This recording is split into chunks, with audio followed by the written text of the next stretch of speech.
Good morning on this Thursday. It is February 27th. Welcome to Breakfast with Bridgett. I'm Bridgett Ellison. Good to be with you. It is a Friday Eve, and we're getting excited. Today is going to be one of the warmer days that's been in our forecast as of late. So we're going to check in with Candace in just a second. This morning, we have a talker topic for you because we're going to talk to Chantal Boss, a licensed counselor who we check in with from time to time. But today's topic, love, marriage, and dating, and the decline of marriages. They are down statistically, really globally. So we'll take a look at what dating and marriage involves in these modern times and post-pandemic times. So we'll break it all down for you in a little bit. But first, though, I want to get you ready to head out. Chief Meteorologist Candace Campos in the Pinpoint Weather Center. And so today we're pulling out the tank tops and flip-flops, Candace.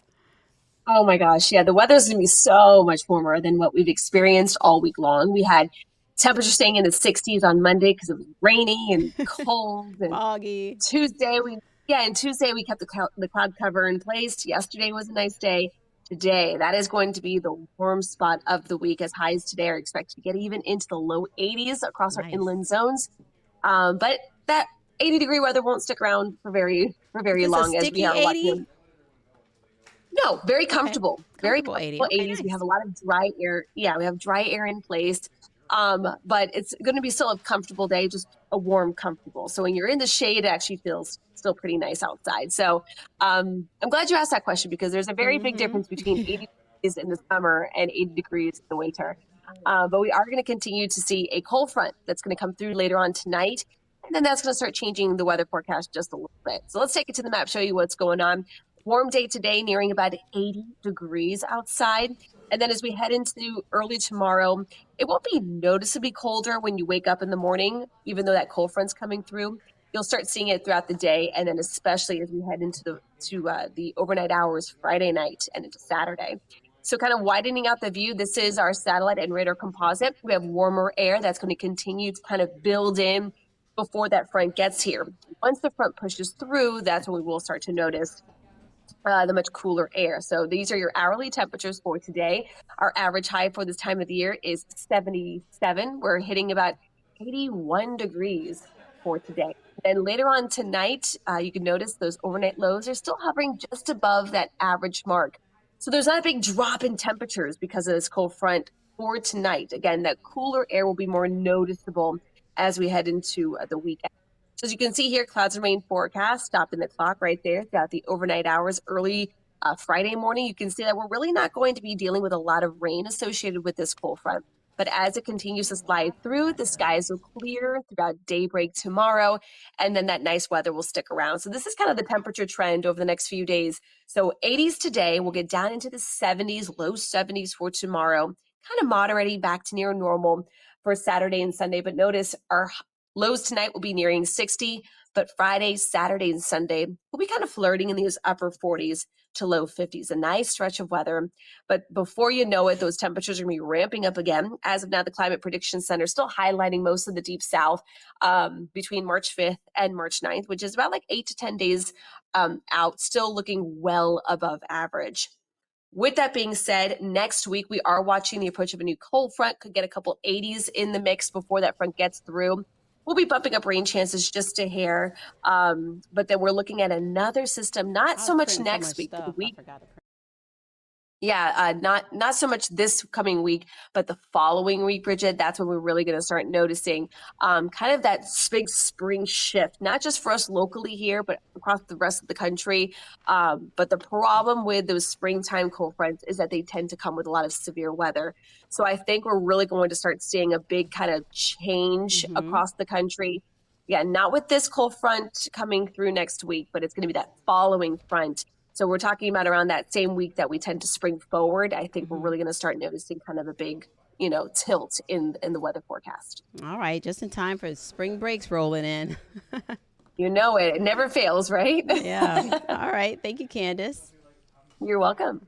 All right, we're going to check in with Trooper Steve. He is feeling the springtime. He's back from vacation and looking a little toasty Got there. my handkerchief with me. Oh, nice. How are you doing? I can't complain about nothing. right now. Great little couple of days away. To most, they'd say I call it my mini vacations, but it was just nice to disconnect. I got to see Mm-hmm. whales, Bridget, I heard. whales, humpback whales. From the boat. It was in such a spiritual experience, Yeah. seeing stuff like that. But came back with a little bit of allergies going on, Yeah. super congested. Feel fine, but I don't know what it is. But Just I tell you, different. The having change in that the and air. then everything, and then the pressurization of the plane, that'll Mm-hmm. make you think your head's about to come off your shoulders. Mm-hmm. That was Mm-hmm. a heck of an experience, but it's nice to be Yeah. back. I say that just because, you miss the routine when you get away from Yeah. it You for got to so use that long. PTO So, though, So it's just good to change the scenery, right? oh, amen. What's the slang term for PTO? Prepare the Prepare the others. others. I'm And the not going to others be did around. great too. They did great. They did great. But we did miss you, but So, they did great too. Yeah. good, good, good. So let's hit the roads right now. We are watching a crash up in the Grand Island area. It's going to be just north of Central Avenue out there off of County Road 44, right there at Chain of Lakes Boulevard. Just be careful, super minor. We're actually surprisingly doing really nice this morning. I-75, we were seeing some delays out in this area just north of the Florida Turnpike. Things have cleared out for us at the 329 mile marker. It just looks like a nice, cool morning out there. But like Chief's been talking about, it's going to warm up. Canned it up for you guys from Mexico just to bring it here with me. But you can see DOT cam showing we're good out in the Wildwood area. Outside of that, we're in routine delays westbound on I-4 through the Deltona area, and then of course Lake Mary, and then drop into our far western portions. You can see those eastbound delays all headed towards central portions, downtown Orlando. So our downtown drive times kind of on the increase coming in from Seminole County this morning, 417 westbound to State Road 50, 30 minutes, and then 25 if you're coming from Kissimmee. Now 37 if you add in Champions Gate. So it's about a 3 to 4 minute increase if you're having to battle that other traffic. So 528 though, out by the coast, like the chief was talking about earlier, Bridget, man, I would love to be out at the beach right now, but it is a little chilly, just a little cold. But you always know who the Canadians are or whoever our across the pond visitors are. Love that water. Pine Hills, good morning to you guys. We're running clear with just routine delays along John Young. So pretty easy morning, Bridget. People behaved for the most part. There were some fatals overnight, but we were able to clear those out before sunrise and before really our morning show. And then it got me thinking, people, spring break, shopping time. So we Mm-hmm. haven't talked Mm-hmm. about parking lot safety in a long time. So I'm not Mm-hmm. only going to do some traffic safety, but I'm going to give people some rules to live by that I personally live by on a daily. Anytime I'm getting in and out of my vehicle, whether it's in a bank parking lot, a grocery Mm-hmm. store, or shopping center, there are some little things that take you just a few moments in time to do. And so you're situationally aware Mm-hmm. because at the end of the day, we are responsible for our own safety. And I want to make sure you, the viewer, of course, all of us here at News 6 have the right mentality when we're out and about in public. And hey, maybe it Mm-hmm. could save you or save somebody else sometime. So join me today, 10 a.m., clickorlando.com. All right, we'll see you then, and good to have you back, and we'll be looking forward to that, and hopefully you can maybe get a Claritin or a Zyrtec or something to Yeah, something. We'll see what handle happens. that. Yeah. All right, see you then, Steve. Thanks. We do want to take a quick look at some of the top headlines this morning. Out of Lake County, some concerns this morning because a student, apparently, deputies say this student had a journal and it had a list of names of students and teachers and was titled a kill list. The student is saying that, they didn't plan to actually hurt anyone, and officials say that the student is developmentally disabled, but still some changes have been made, but people are shaken up at Lake Mineola High School, and Angie Casada has more on that story. It started with a shocking discovery, a journal found at Lake Mineola High School with a list of students and teachers' names, and the statement, "I will kill." When word got out, some students on that list say they were too scared to come back to class. It's just really nerve-wracking. When the doorbell rings, somebody knocks on the door.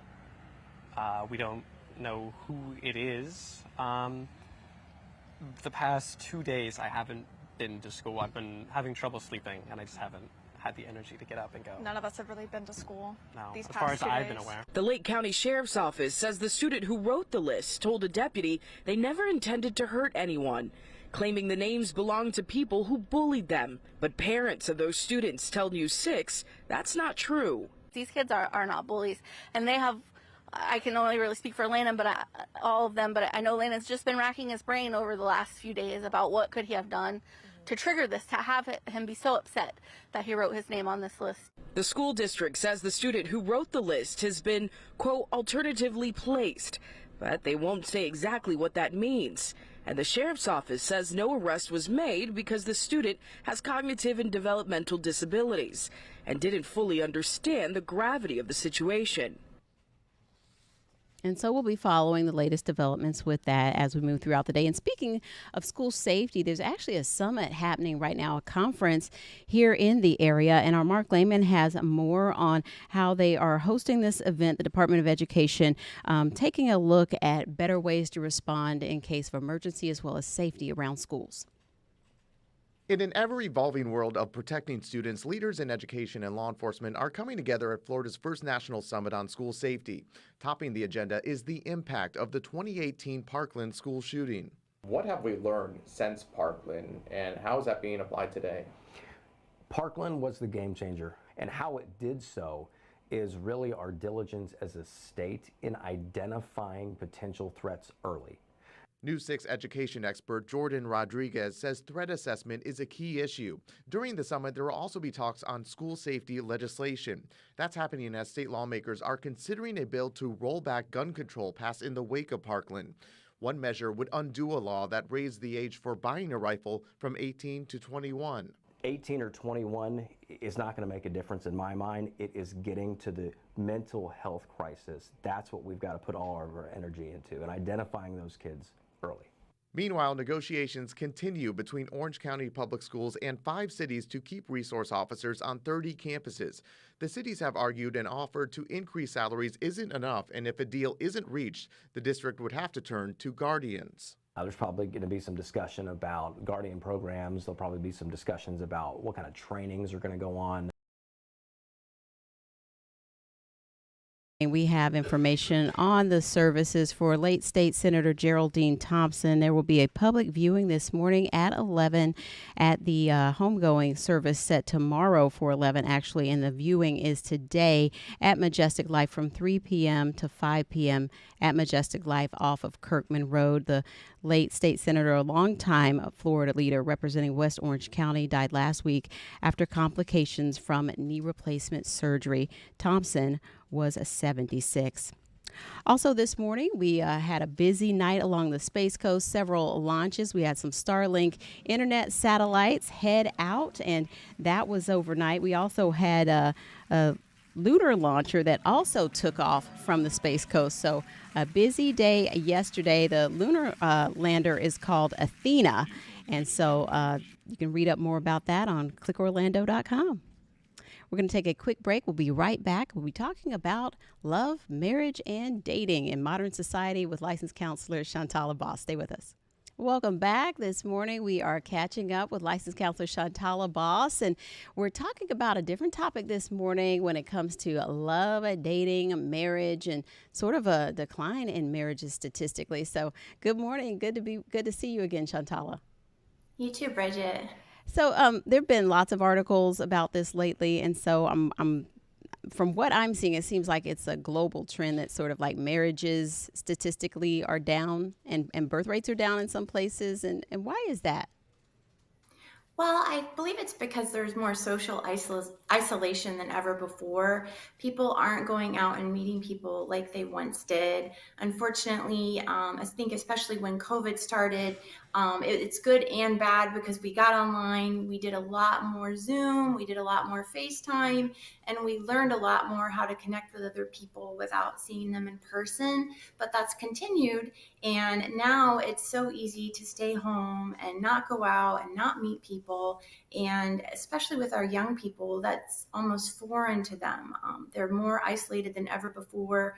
They don't want to go out and drive. They're not really motivated. They have all their friends online.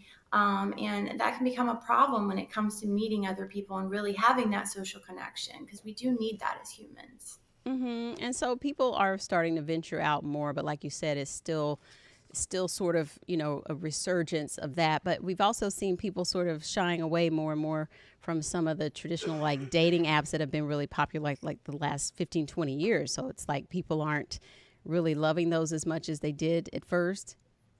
I'm noticing that. I am. I'm talking to people who are on them, and unfortunately, it's difficult to get to know someone online, and then they meet up and they're disappointed, or they go out a few times and they're really excited about it, but that person is talking to someone else or several other people and may just ghost them one day after a month, 2 months, 3 months. So there's so many more options, but there's so less options, if that makes sense. It seems like the pool is bigger than ever before, but really the connection and the quality of the relationship is definitely watered down. So I tell my clients, if you're going to go that route and go online, it's possible you could meet someone and be their partner forever, but it's also possible that these things could happen. So be prepared for that.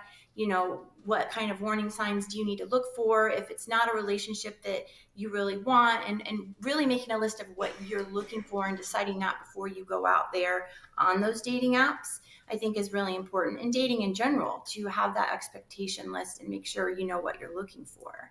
Now, what about the different age groups? Because you counsel a wide range of ages. So, are younger people sort of holding off on starting dating? Are you seeing sort of like that, that teenage age range sort of being late bloomers more so too? Or what would you say for that age group?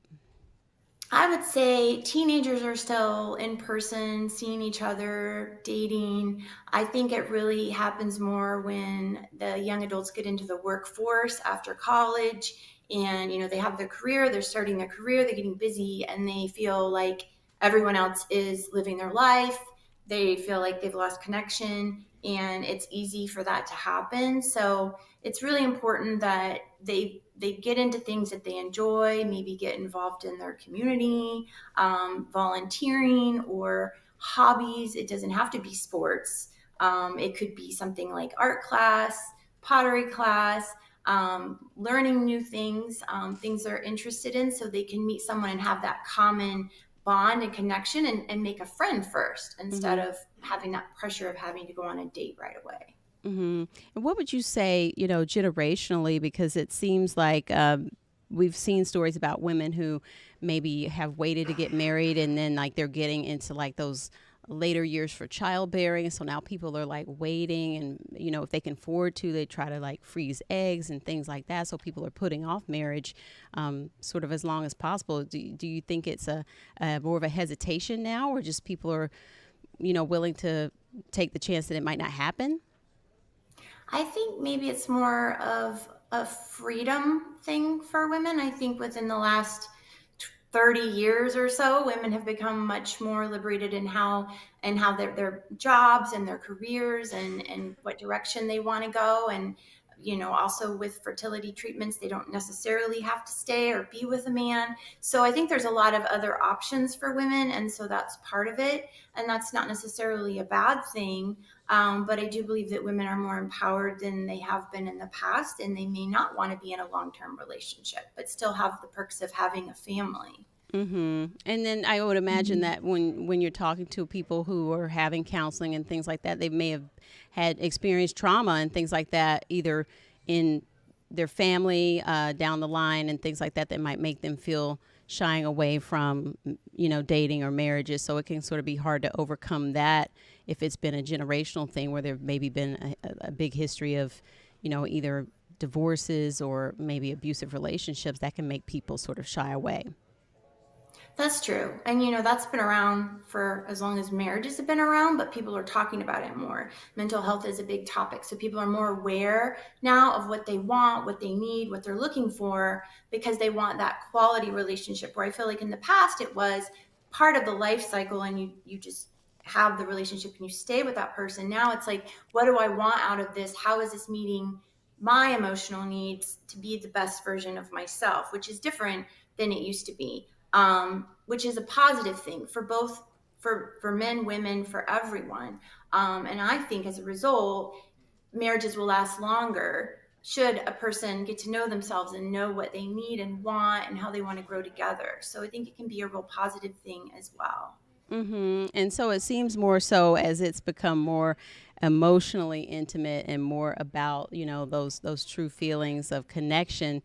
People really want that, not just like, this family wants this family to have these two kids get together or what have you. It's more of a personal choice for sure. So how can you encourage people just to not give up on, finding the right connection? Because I think it can be discouraging at times.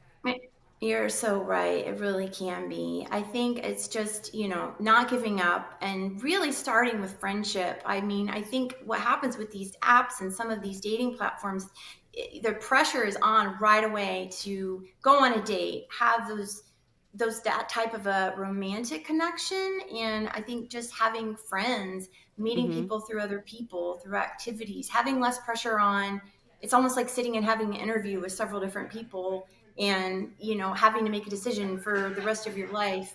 I think that pressure is too intense. So I really encourage people, make friends, get to know people, figure out what you want. And the rush isn't the same for women than it used to be, because there are other ways of fertility treatments. So I know sometimes women feel like their clock is ticking and they have to hurry it up.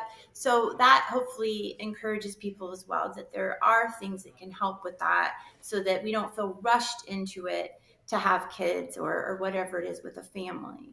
I know I talked to someone who runs a dating service where they actually, vet people and then sort of kind of help match you up with people for dates and things like that. But of course, that might not be in everybody's budget to sign up for something like that. But what would be, probably the best way to meet people without, say, like just going out to a bar? What are some of the good suggestions for that these days?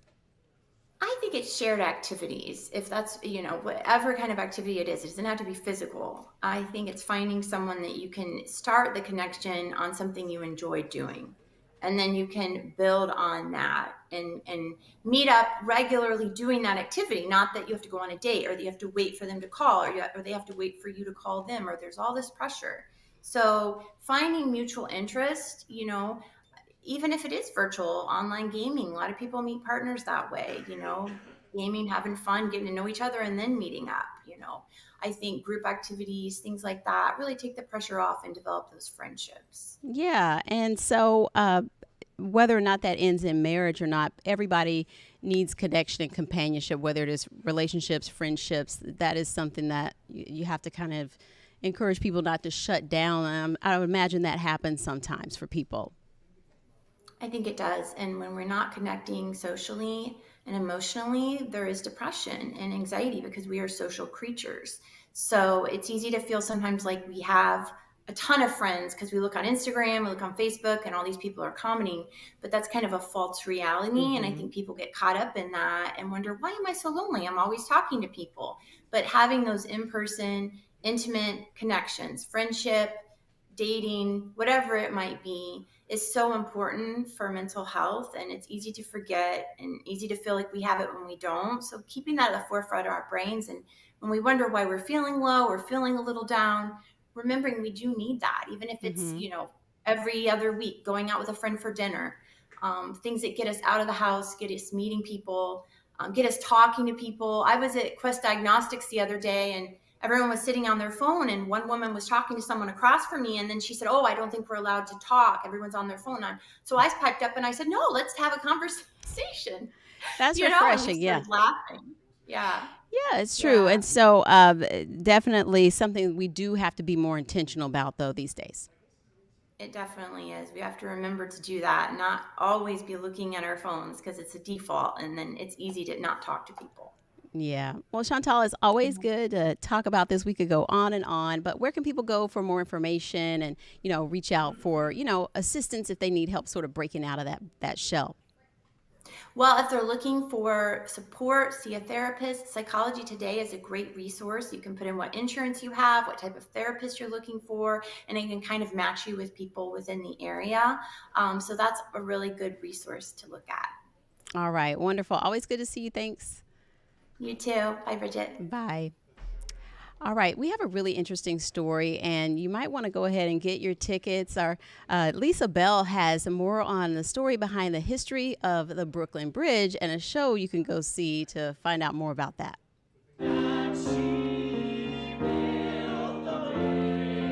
Tell me about this character you're playing in Brooklyn's Bridge. Oh, Emily Roebling, man, what an incredible woman. She was a genius, but she was alive in the 1800s. And we will see it happen from our window. I play Colonel Washington Roebling. Colonel Washington Roebling is largely known and accredited for building of the Brooklyn Bridge. When her husband fell ill, and it was threatened that the engineering job, the head engineer job of the bridge would be taken away from him, she stepped in and did most of the work for him, but he got all the credit. So he was bedridden, and she would do the plans, the math, the engineering, and she would deliver them to the work site and say, I got these from my husband. She loved science. Her brain was just constantly like working. If you read like things that she wrote, she was a genius. Like her mind didn't stop. And she knew that this bridge could be built, but nothing had ever been done like that in the past, this particular type of bridge. It was new. And she was one of the only people who truly knew that mathematically and scientifically it could be done. Lisa Bell, Getting Results, News 6. Who knew? We can check that out at the DPAC. Always some good shows over there. Well, that's going to do it for us. We will be back with some live news and weather coming up at noon. So we'll see you then. Have a good morning.